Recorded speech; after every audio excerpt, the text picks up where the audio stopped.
Hey everybody, hello and welcome to my channel. Oh, I have it let's see, I have it on HL, and that's a little pattern. And to do these patterns, it's real simple. I'm not going to change it right now since I have it on this pattern. But you want to adjust it up here more higher. You move this lever right here, it's going to make the stitches smaller, and then down is of course larger or closer together is what I meant. See, that's too close together there.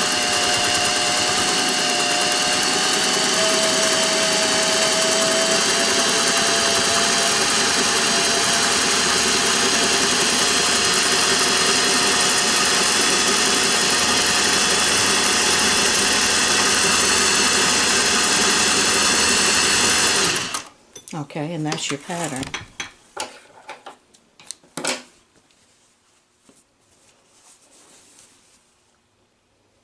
And so you can do that on with a double needle. You can do it wider, close together, however you want to do it. See, that's when I first started out, and I had it on kind of like a regular stitch length. So you just have to work with it and learn how to do the different designs, and that's the back. I have white bobbin on the back side. So right now I have just a regular all-purpose foot on here that you pretty much need to, if you're going to do zigzag or something like that. Now, and I also have the needle position in the center. Now, if I want to change this back to a straight stitch, what I'm going to do is move it over to the A. And see, I'm looking at my cheat sheet up here. And then the K on this side. Hopefully you can see. You just pull it out. Pull it out, move it where you want to, see? I'm putting it back on the straight stitch. That's what you do. On this one you push it in, and then you move it to your stitch. That's all you have to do for changing the patterns. Then up here you have all your little cheat sheet to tell you where your different patterns are. But make sure you have this zigzag foot on here before you start doing patterns, or you will break a needle. Okay, I can show you some another pattern or two if you'd like to see another one. Let's see what else we did. I did HL, I think. I remember which one I did.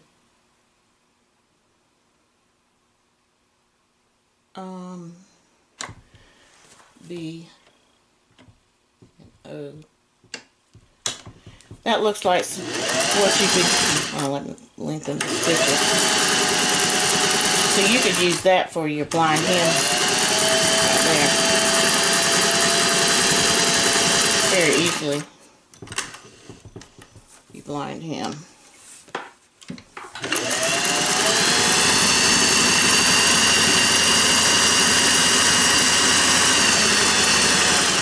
See how nice that sewing machine sews?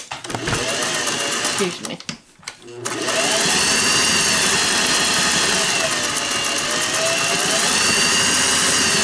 Oh, it sews so good. Alright, let's put it back to the straight stitch again, which is going to be A and K. Okay, so back on straight stitch.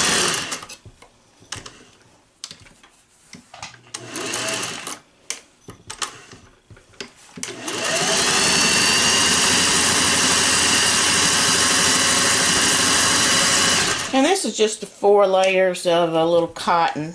I wanted to use something that would show up good. This machine will sew about anything you want to put under it. This is that vinyl, that faux leather stuff that people like to sew with. So just going to sew right through that, no problem.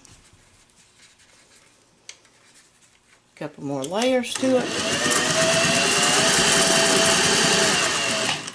don't have any problem with this machine.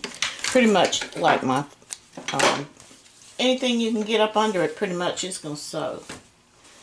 Then I got some denim. Oops, I think my thread came unthreaded. Needle. There's a little hook right here. I'm probably blocking it. A lot of times I don't even thread that piece right there. But that is part of the threading. Alright, hang on. I hate that thing came unthreaded because I am terrible at this.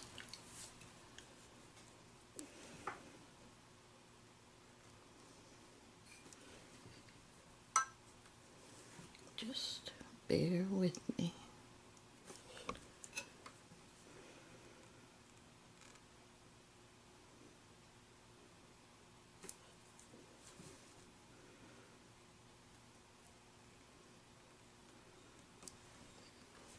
Oh my goodness. Figures I can't get it. Usually does take me a while to get a needle threaded.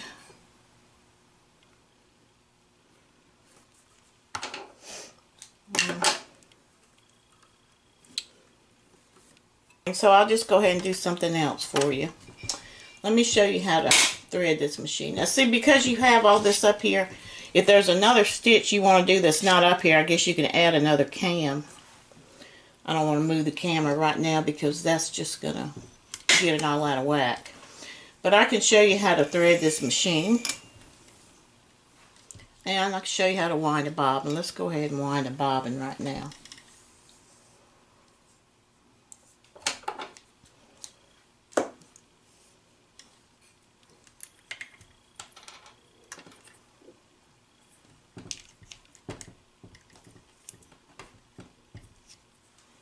I want to make sure that one's going to work on there. This is a funky bobbin here. It's kind of curved.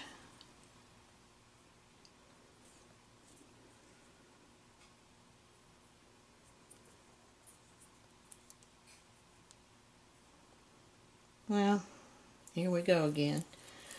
But usually what you do, and I've done this before on my videos, is stick your thread through that little hole up there. And if you can't get it through like that, then just go ahead and get it started. And you want to kind of hold it, wrap it around a few times to get it started good. Oh my. Well, there goes that one. Alright, here's another one I did not too long ago. It's got thread already started on it.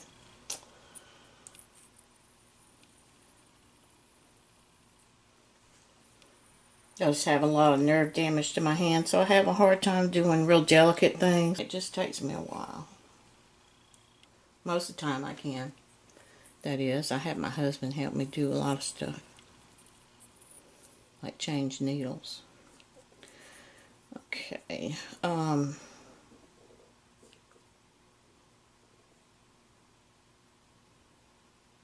hope this is in the camera. I wasn't looking. Okay. Stick it through the hole. We're going to try again. And then catch it. Go ahead and wrap a few times. Get it started good.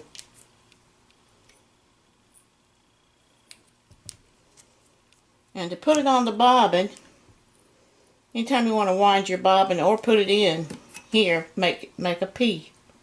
Have your thread going on like a P. Okay. You catch this right down through here. And there's another knob in the middle on here. Just loosen that knob. Hit your foot pedal. Uh-oh.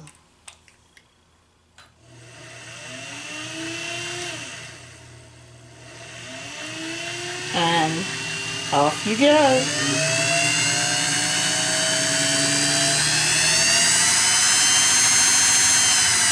Simple as that. And the bobbin will will stop when it gets full. A lot of times I'll go ahead and stop it myself. I don't like it to get overfilled. Sometimes it doesn't want to work good in the bobbin. But that's how that is done. Okay. And then you can always just store your extra bobbins right here if you want to. Just leave it there, whatever. Oh, don't forget to tighten your needle, your not needle, your wheel back. Okay, to thread this machine, of course you go right through this top loop right here, just pop it in there. There's a little lever to put it under. Then you're going to come around in between those discs, bring it up, catch it like that. Oops, I got tangled. See how it catches under there? Then you're going to go right through here.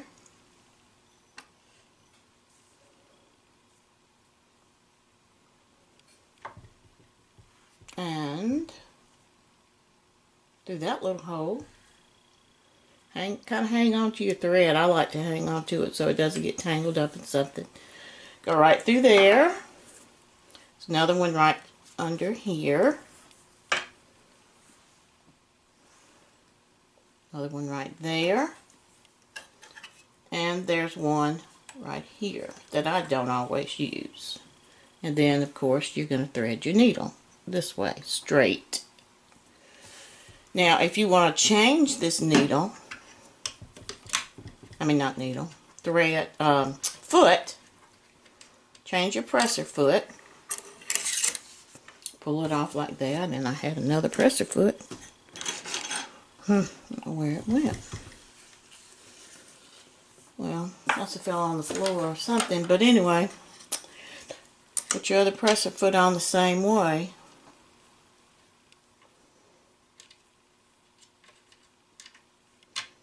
I'm going to tighten this up.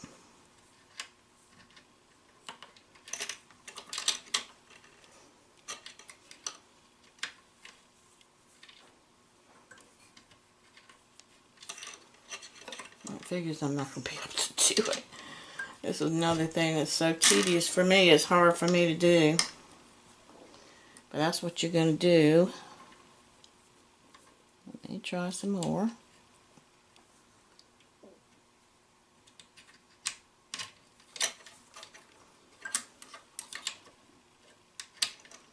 Camera's picking that up. I don't want to get in front of the camera and block the view. But what you're going to do is line, of course, just sit that on there like that and put the screw in there and line it up with those holes and screw it on. It's real simple. It's kind of hard for me to do. Like I said, I don't want to block the camera. And the needle right here, same way. This is where you loosen that up, put your needle in there. The flat's going to go to the back.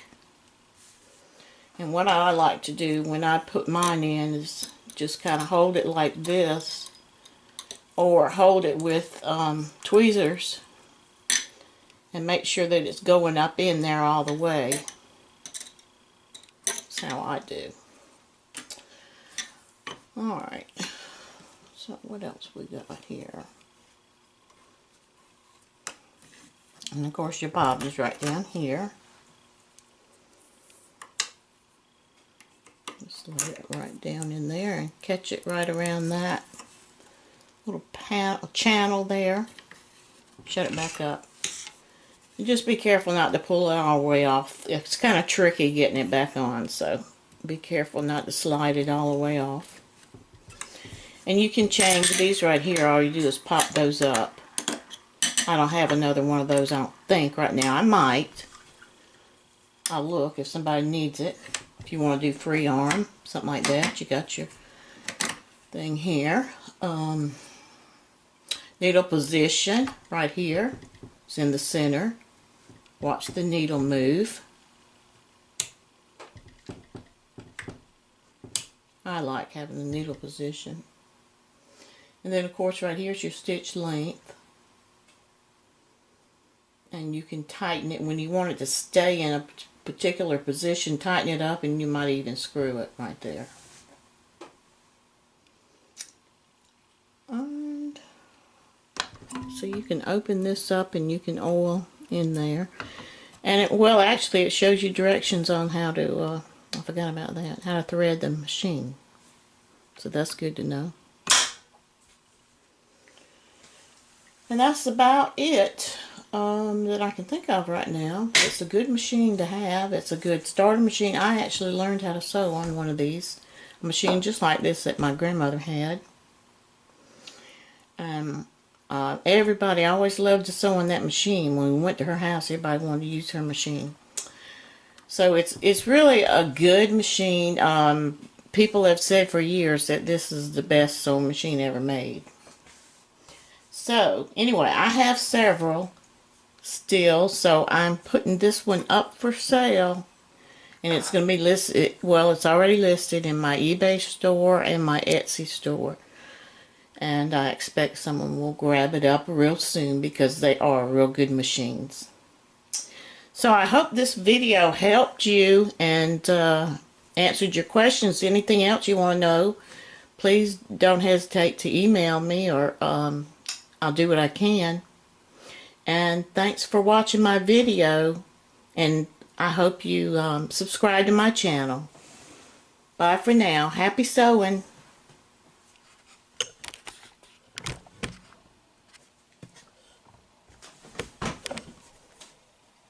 This is the knob I was telling you about in the middle. You have to use 2 hands to turn it. I can't do it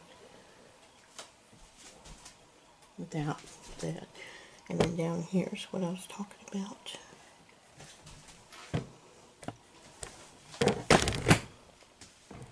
So there you go. Thanks again.